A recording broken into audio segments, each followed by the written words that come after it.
ዓለማችን አፈጣጠር በጣም ይደንቅ ነው። ከብዙ ቢሊዮን እና ሚሊዮን ዓመታት በፊት ዓለማችን አሁን ያለችውን ገጽታ ትይዛለች ተብሎ አይገመትም ነበር። ግን በውስጡ ያሉ ግጭቶች ዓለምን ፈጥሮልናል። አሁን ያለችውን ዓለም ምናያትን ዓለም ፈጥሮልናል። ከዛ በተጨማሪም ደግሞ የተራራ መፈጠር፣ የውቅያኖስ መፈጠር፣ እንደዚሁም ደግሞ ረጃጅም ድንበር ተሻጋሪ ወንዞች መፈጠር የግጭቶች ምስክርነትን ህያውነትን የሚያሳዩ ናቸው።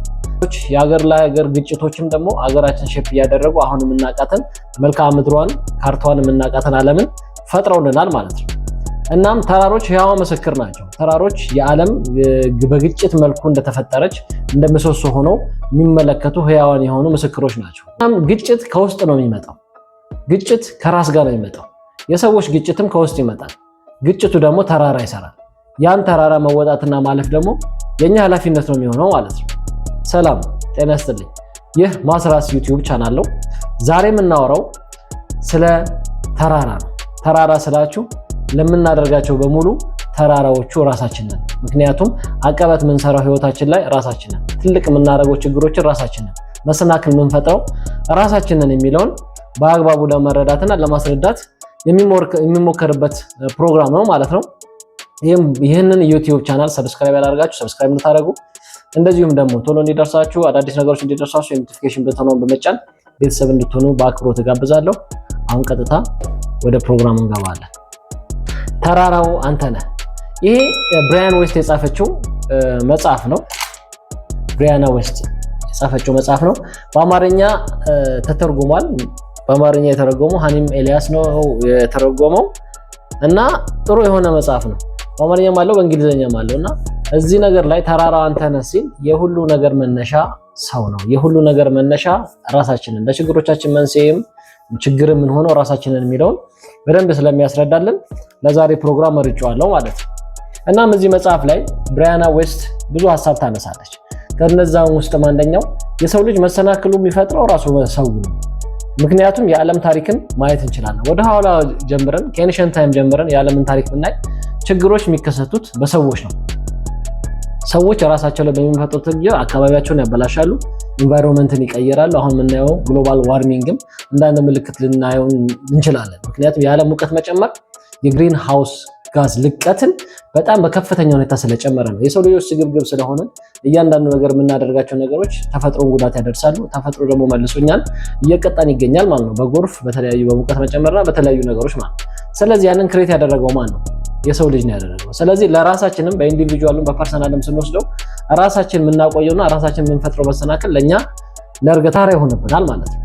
ስለዚህ ተራራው አንተም ነህ፣ ተራራው ምንም ነኝ፣ ተራራው ሰዎች የሰው ልጆች ናቸው ብሎ መውሰድ ይቻላል የሚል አመለካከት አላት። እናም በዚህ አመለካከቷ ተራራ በሁለት ነገሮች ግጭት የሚፈጠር ነገር ነው ብላ ታስባለች፣ በውስጥና በውጭ ማለት ነው።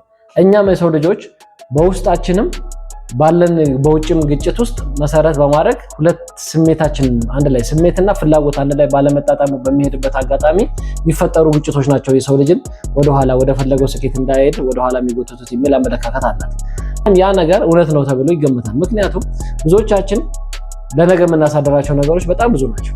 ዛሬ መስራት ያለብን ዛሬ መጨረስ ያለብን ነገር ትተን ለነገ እንሰራዋለን፣ ነገ እናደርገዋለን የሚል ነገር አለ። ሁለተኛው ነገር ደግሞ አንዳንድ ጊዜ በራሳችን የምንፈጥራቸው ችግሮች ትልልቅ ችግሮች ይዘውብን ይመጣሉ። ለምሳሌ አንድ ሰው መጨረስ ያለበትን ስራ ወይ ማድረግ ያለበትን ስራ ማድረግ ባለመቻሉ ችግር ራሱ ላይ ይፈጥራል። ጤና ትልቅ ምሳሌ ነው። ጤናውን መጠበቅ እየቻለ ስፖርታዊ እንቅስቃሴዎችን ማዘውተር እየቻለ የተመጣጠነ ነገር መብላት እየቻለ የተለያዩ ነገሮችን ማድረግ እየቻለ ጤናውን ግን የሰው ልጅ ይጎዳል፣ ይጠጣል። ከመጠን በላይ ደግሞ ማይመለከታቸው ቅባት የበዛባቸው ምግቦች የተለያዩ ምግቦች ምናምን በመመገብ ደግሞ ጤናውን እየጎዳ መጨረሻ ላይ ደግሞ ራሱን ጉዳት ላይ ይጠራል ማለት ነው። ስለዚህ ይሄ ሰውዬ ተራራ የሆነው ለችግሩ ተራራ የሆነው ራሱ ነው ማለት ነው። እና የምንፈጥራቸው ነገሮች ራሳችንን አውቀን ራሳችንን ተረድተን የራሳችን መሰናክል ላለመሆን መጣርና መስራት ይጠበቅብናል። ይሄን ካደረግን ወደምንፈልገው ነገር መሄድ እንችላለን። ምክንያቱም ትልቅ ሰው ማለት ወይም ደግሞ ኃያል ሰው ማለት በመጀመሪያ ደረጃ ራሱን ያሸነፈ ሰው ነው ይባላል፣ ራሱን የገዛ ሰው ነው ይባላል። እናም ራስን ከገዛን ራሳችንን ካሸነፍን የራሳችንን ችግር ከቀረፍን ሌላው ሰርድና ሰከንድና ሰርድ ፓርቲ የሚባሉትን ደግሞ ከራሳችን በኋላ የሚመጡ ስለሆነ እነሱ ማሸነፍና ከነሱን ጥለን ወደፊት የሚሄድ አዝማሚያችን ከፍተኛ ይሆናል ማለት ነው። በዚህም በአጭሩ የተለያዩ ሐሳቦች ቢነሱም የሰው ልጅ ቅድም እንደነገርኳችሁ ነው ችግሮቻችንን የምንፈጥረው ራሳችንን፣ መፍትሄዎቻችንን የምንፈጥረው ራሳችንን። በፐርሰናል ደረጃ በግለሰብ ደረጃ ቢሆን ተመሳሳይ የሰው ልጅ በራሱ ላይ የሚተበተባቸው ነገሮች ናቸው ወደኋላ የሚያስቀሩት።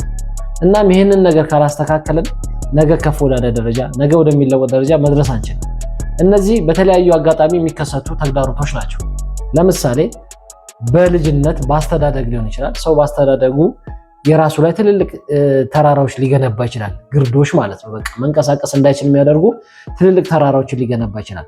አስተዳደጉ፣ እምነቱ አንድ ነገር ቢሊፍ ካደረገ አንድ ነገር ላይ እምነት ካሳደረ እኔ አልችልም፣ እኔ አይሆነኝም፣ ይሄ ነገር ይከብደኛል ብሎ ካመነ ያ ነገር ጭንቅላት ውስጥ እየሰረጸ ስለሚመጣ ነገ አድርግ ሲባል አያደርግም። ኦልሬዲ ሜንታሉ ተዘግቷል ማለት ነው። በቃ ራሱ ላይ ትልቅ ተራራ ጋርጧል ማለት ነው። ያንን ተራራ ማለፍ አይችልም።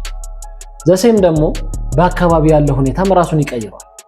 አካባቢ ላይ የሚታዩ አካባቢ ላይ የሚውልባቸው አካባቢዎች የሚያሳዩት ባህሪ ሰውየው ላይ ወይም ሴትዮዋ ላይ ተጽዕኖ ያደርሳል። ስለዚህ ይሄም ደግሞ ትልቅ የሆነ የተራራን ግዝፈት በአካባቢ ሁኔታ ላይ ተገንብቶ ያንን ነገር ማለፍ ሲያቅተውና ሰፈር ውስጥ ሲቀር እናየዋለን። እና እምነት፣ የአካባቢ ተጽዕኖ፣ አስተዳደግ ለአንድ ህብረተሰብ ወይ ደግሞ ለአንድ ግለሰብ ወሳኝ የሆነ ነገር ነው። በጥሩ ሁኔታ ያደገ ሰው ተራራዎቹን እየተሻገረ ከተራራ ጫፍ ይደርሳል። በጥሩ ሁኔታ ካልተገራና ካላደገ ግን ያንን የራስን ኮንፊደንስ የማጣት ውስጥ ገብቶ ትልቅ ነገሮችን የማድረግ ወይም ደግሞ ያንን ነገር አልፎ ትልቅ ደረጃ የመድረስ ችሎታው ወይ ደግሞ ምቅ ኃይሉን ላይጠቀምና ትልቅ ደረጃ ላይደርስ ይችላል።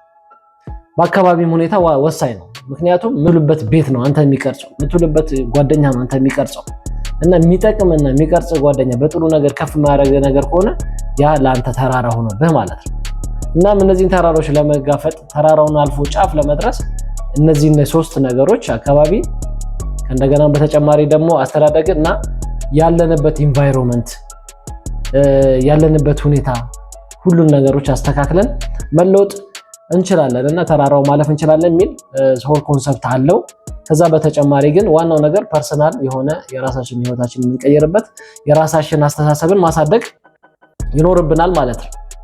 ተራራ አንተነህ፣ ተራራው አንተነህ ሲባል ሁለት ትርጉም አለው። አንደኛ ተራራውን ተሻግረህ ስኬት ማማ ላይ መድረስ ትችላለህ ሲሆን፣ ሁለተኛው ደግሞ በዋነኝነት የውስጥ መሻትህን፣ የውስጥ ፍላጎትህን፣ የውስጥ ማንነትህን፣ የውስጥ ስኬትህን ማግኘት እንዳትችል የሚያደርገው ያንተ የራሱ መሰናክል ነው። ራስ ላይ የምትፈጥረው ምንድነው? መሰናክል ነው ማለት ነው። ስለዚህ ራሳችን ላይ የምንፈጥረው መሰናክል ኮንፊደንስ ማጣት፣ አልችልም ማለት፣ አይሆንልኝም ማለት፣ መፍራት ፍርሃት ራሱ አንድ የሆነ መሰናክል ነው፣ ተራራ ነው ለኛ። አልችልም ወይ ደግሞ ፍርሃትን በውስጥ ማስገባት ማስረጽ ይህንን ትልቅ ነገር ስለሚፈጥርብን እነዚህን በማስወገድ ቀጥ ወዳለው ነገር ወደ ስኬታችን ማማ መሻገርና መግባት እንችላለን ማለት ነው። እና የብራያን ዌስት ተራራው አንተነህ ወይም ደግሞ ዘ ማውንቴን ኢዝ ዩ የሚለው መጽሐፍ እንድታነቡ እየጋበዝኩኝ ለዛሬ የነበረኝ አጭር ቆይታ ይሄን ይመስላል። ማስራስ ዩቲዩብ ቻናልን በተቻላችሁ መጠን ሼር አድርጉ፣ በተቻላችሁ መጠን ሰብስክራይብ አድርጉ፣ በተቻላችሁ መጠን ኮሜንት እና ላይክ በማድረግ ለቤተሰብ ደግሞ አጋሩ፣ ለወዳጅ ለዘመድ አጋሩ። ምክንያቱም የምንጠቀምበት ሀሳብ ስለሚንሸራሸር ማለት ነው። ከዛ በተጨማሪም ደግሞ የተለያዩ ሀሳቦች ኮሜንት ላይ ማስቀመጥ ስላላችሁ ለነበረን ቆይታ በጣም ነው የማመሰግነው። በሚቀጥለው ጊዜ እስከምንገናኝ ድረስ ሰላም።